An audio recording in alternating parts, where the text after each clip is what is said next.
8장 무조건적 선택 안에 있는 하나님의 자유와 의. 로마서 9장 14절부터 18절 말씀. 그런즉 우리가 무슨 말을 하리요? 하나님께 불의가 있느냐? 그럴 수 없느니라. 모세에게 이르시되 내가 긍휼히 여길 자를 긍휼히 여기고 불쌍히 여길 자를 불쌍히 여기리라 하셨으니, 그런즉 원하는 자로 말미암음도 아니요 다른 박질하는 자로 말미암음도 아니요 오직 긍휼히 여기시는 하나님으로 말미암음이니라. 성경이 바로에게 이르시되 내가 이 일을 위하여 너를 세웠으니 곧 너로 말미암아 내 능력을 보이고 내 이름이 온 땅에 전파되게 하려 함이라 하셨으니, 그런즉 하나님께서 하고자 하시는 자를 긍휼히 여기시고 하고자 하시는 자를 완악하게 하시느니라. 하나님의 무조건적 선택 교리는 우리들 대부분이 자란 환경과는 무척 다르기 때문에 그 부분을 믿기란 쉽지 않을 뿐 아니라 그것을 복된 소식으로 여기는 것도 버겁다고 생각합니다. 그래서 다른 때보다 2배는 심겹게 물살을 가르고 로마서 9장의 본문을 살펴나갈까 합니다. 한편으로 저는 이것이 로마서 9장이 가르치는 교리라고 믿고, 다른 한편으로는 이 교리야말로 복된 소식이라고 믿습니다. 따라서 저는 이 교리가 성경에 나와 있으며 그것이 복된 소식이라는 두 가지 사실을 보이기 위해 최선을 다하려 합니다. 이것이 오늘 제가 할 일입니다. 인간은 불가능하지만 하나님께는 모든 것이 가능합니다. 그래서 주님의 도우심이 필요합니다. 오늘 아침 설교의 요지는 무조건적으로 선택하시는 하나님의 의로우시다는 것입니다. 설교는 이렇게 진행됩니다. 첫째, 14절의 반론은 어디에서 나온 것인지 질문하겠습니다. 왜 하나님의 공의 혹은 의에 관해 의문이 제기했을까요? 둘째, 무조건적 선택의 교리가 복된 소식인 이유에 관해 3가지 이유를 제시하겠습니다. 셋째, 바울이 어떤 식으로 16절에서 원하는 자로 말미암음도 아니요 다른 박질하는 자로 말미암음도 아니요 오직 긍휼히 여기시는 하나님으로 말미암음이라고 주장하는지 살펴보겠습니다. 넷째, 무조건적 선택 안에 있는 하나님의 의에 관해 바울이 15절에서 반박하는 내용을 이해해 보도록 하겠습니다. 14절의 반론은 어디서 나왔는가? 첫째, 바울은 14절에서 이렇게 질문합니다. 그런즉 우리가 무슨 말을 하리요? 하나님께 불의가 있느냐? 그리고 이렇게 답합니다. 그럴 수 없느니라. 로마서 9장 14절에 등장하는 반론은 대체 어디서 나온 것일까요? 바울은 자신의 가르침에 대해 이런 식의 전형적인 반론이 제기된다는 사실을 알고 있었습니다. 바울은 지난 수년간 회당과 교회와 시장에서 사람들 앞에 복음을 전하고 가르쳐 왔습니다. 자신이 어떤 부분을 다뤄야 하는지 잘 알았습니다. 그래서 사람들이 전형적으로 제기하고 다퉜던 질문을 내놓고 있는 것입니다. 하나님이 공의롭지 않거나 의롭지 못한다는 식의 반론을 끄집어내기 위해 바울은 먼저 무슨 내용을 다뤘습니까? 그는 하나님이 이스마엘이 아닌 이삭을 선택하셨고 태어나거나 선악을 행하기도 전에 에서가 아닌 야곱을 선택하셨다는 사실을 언급했습니다. 이것이 7절에서 13절의 핵심입니다. 11절에서 13절을 다시 떠올려 봅시다. 그 자식들이 아직 나지도 아니하고 무슨 선이나 악을 행하지 아니한 때에 택하심을 따라 되는 하나님의 뜻이 조건적인 행위로 말미암지 않고 오직 부르시는 이로 말미암아 무조건적으로 서게 하려 하사 리브가에게 이르시되 큰 자가 어린 자를 섬기리라 하셨나니 기록된 바 내가 야곱은 사랑하고 에서는 미워하였다 하신 것 같으니라. 여기서 말하는 핵심은 하나님의 택하심은 우리의 행동이나 사고, 감정, 선택에 근거하지 않고 오직 부르시는 하나님께만 달려있다는 것입니다. 그리고 우리가 강조해야 할 사실은 바울이 9장에서 다루고 있는 문제가 우리 개인의 영원한 운명이 달린 택하심에 대한 것이라는 점입니다.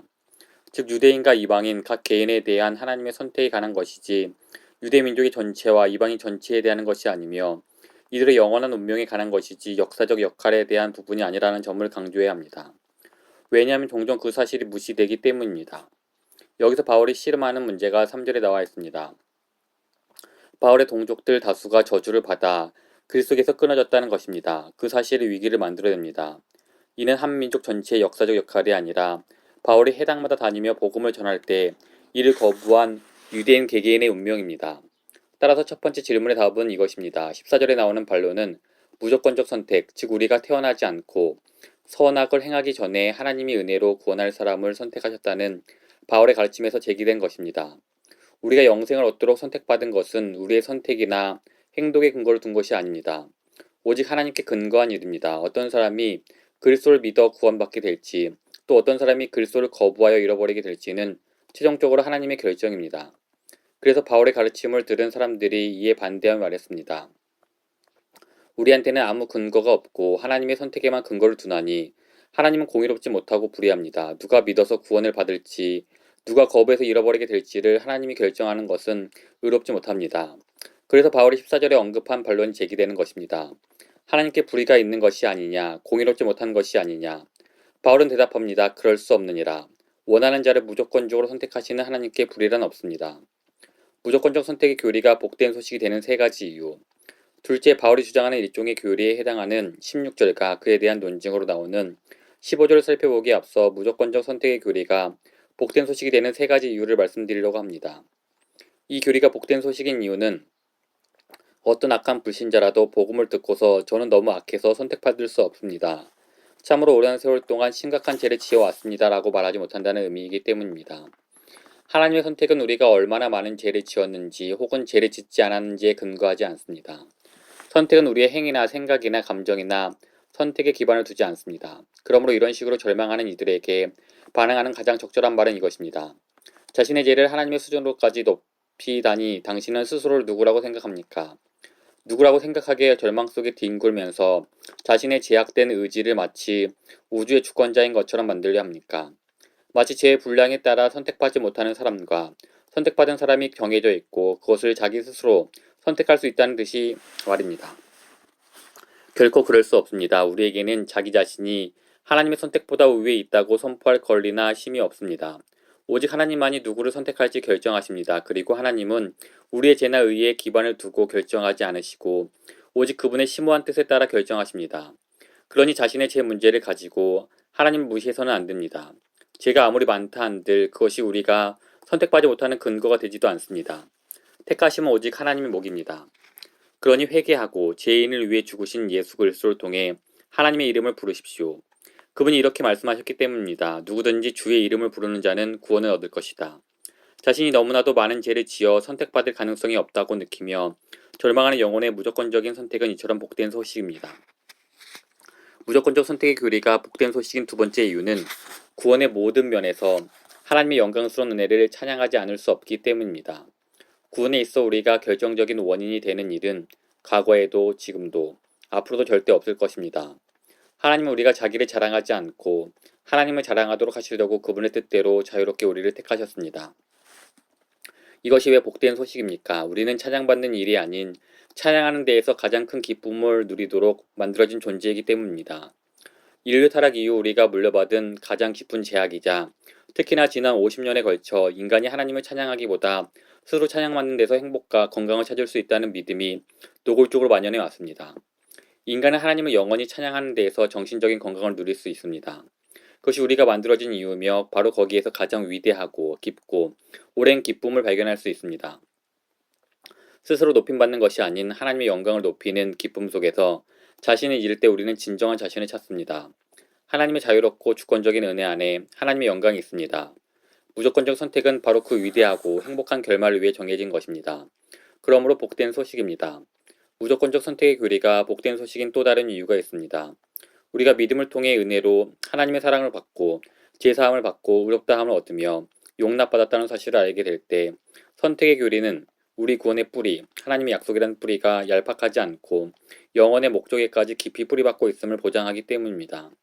우리 구원의 뿌리가 영원까지 박혀있고 영원한 은혜까지 도달해 있으므로 그 구원이 조건적이거나 쉽게 깨지거나 혹 장래의 우리 믿음이나 선행에 의해 좌지우지될 일이 전혀 없다는 것은 복된 소식입니다.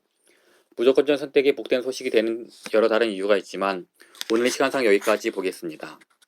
바울은 무조건적 선택 교리를 어떻게 주장하고 있는가? 셋째, 16절에서 바울이 이 교리를 어떤 식으로 주장하고 있는지 주의하시기 바랍니다.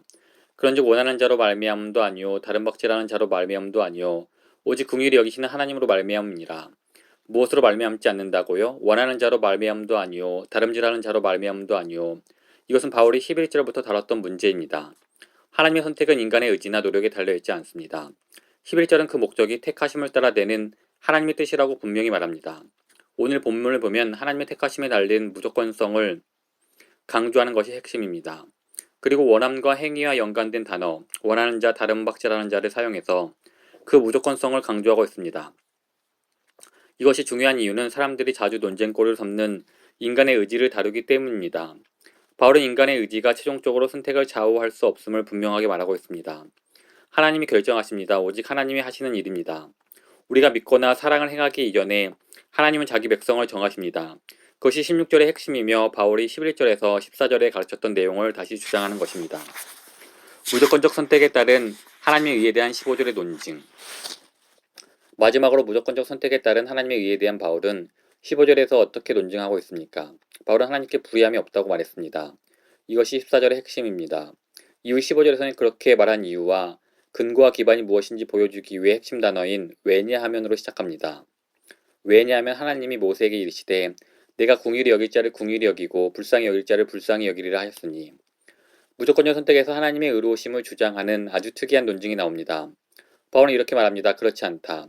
하나님은 사람을 궁휼히 여기는 데 있어서 그 사람의 의지나 행위를 고려하지 않으신다. 왜냐하면 하나님이 모세에게 내가 궁휼히 여길 자를 궁휼히 여기고 불쌍히 여길 자를 불쌍히 여기리라 하셨기 때문이다. 이 부분은 선택의 무조건성이 의롭다는 논증이라기보다 무조건적 선택이 무엇인지 정리하는 말처럼 들립니다.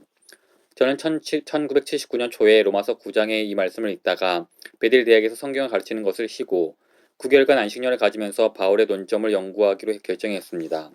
그래서 5월부터 다음 해 1월까지 이 부분을 연구하는 데 시간을 보냈습니다. 그리고 앞서 말씀드리다시피 하나님은 의로우신가라는 책을 저술했고 학교를 떠나 베들레헴 교회로 오게 되었습니다. 바로 15절에서 시작되는 왜냐하면이라는 한 단어 때문에 일어난 결과였습니다. 하나님께는 불의함이 없으십니다. 왜냐하면 하나님이 모세에게 내가 궁휼히 여길 자를 궁휼히 여기고 불쌍히 여길 자를 불쌍히 여기리라 하셨기 때문입니다. 이 논증을 이해하는 데 도움이 되는 두 가지 열쇠가 있습니다. 오늘은 그 두 가지를 간단히 소개해 드리고 앞으로 남은 본문을 살펴볼 때 다시 언급하겠습니다. 첫 번째 열쇠는 구약의 출애굽기 33장 19절에 인용된 본문입니다. 두 번째 열쇠는 하나님의 의에 대한 바울의 이해입니다. 바울의 논증을 잘 따라가면서 15절의 무조건적 선택에 대한 하나님의 의를 어떤 식으로 변화하는지 이해하기 위해 그 두 가지를 하나씩 살펴보겠습니다. 출애굽기 33장 19절에 인용된 본문. 출애굽기 33장 19절에서 모세는 하나님 백성들과 함께 약속의 땅으로 올라가겠다는 약속을 해주시리라고 간구하고 있습니다.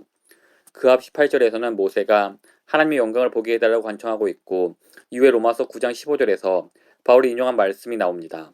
출애굽기 33장 18, 19절입니다. 모세가 이르되 원하건대 주의 영광을 내게 보이소서. 여호와께서 이르시되 내가 내 모든 선한 것을 내 앞으로 지나가게 하고 여호와의 이름을 내 앞에 선포하리라. 나는 은혜 베풀 자에게 은혜를 베풀고 궁휼히 여길 자에게 궁휼을 베푸느니라. 모세가 하나님의 영광을 보여달라고 간청하자 하나님이 이렇게 말씀하십니다. 내가 내 모든 선한 것을 내 앞으로 지나가게 하고 여호와의 이름을 내 앞에 선포하리라. 그런 후에 이 말씀을 덧붙이십니다. 나는 은혜 베풀 자에게 은혜를 베풀고 궁휼히 여길 자에게 궁휼을 베푸느니라. 다시 말해 하나님은 모세뿐 아니라 우리에게도 이렇게 말씀하시는 것 같습니다.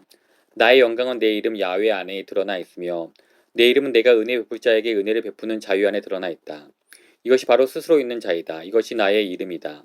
이것이 내 영광이다. 하나님으로서 나의 본질은 내 의지 밖에 있는 어떤 계약으로부터 자유롭다는 것에 있다. 이것이 하나님이라는 의미의 본질이다. 이것이 그 이름이며 나의 영광이다. 이 사실을 확인할 수 있는 말씀이 출애굽기 3장에 나옵니다. 모세는 이스라엘 백성에게 누가 자기를 보냈는지 말해줄 수 있도록 하나님의 이름을 가르쳐달라고 부탁합니다. 하나님이 14절에서 이렇게 대답하십니다. 하나님이 모세에게 이르시되 나는 스스로 있는 자이니라. 또 이르시되 너는 이스라엘 자손에게 이같이 이르기를 스스로 있는 자가 나를 너희에게 보내셨다 하라. 다시 말해 하나님은 여기서 자신의 이름을 나는 스스로 있는 자라고 알려주십니다. 그리고 출애굽기 33장 19절에서는 나는 은혜 베풀 자에게 은혜를 베푼다고 설명하십니다. 동일한 구조이지만 의미는 확장되어 있습니다.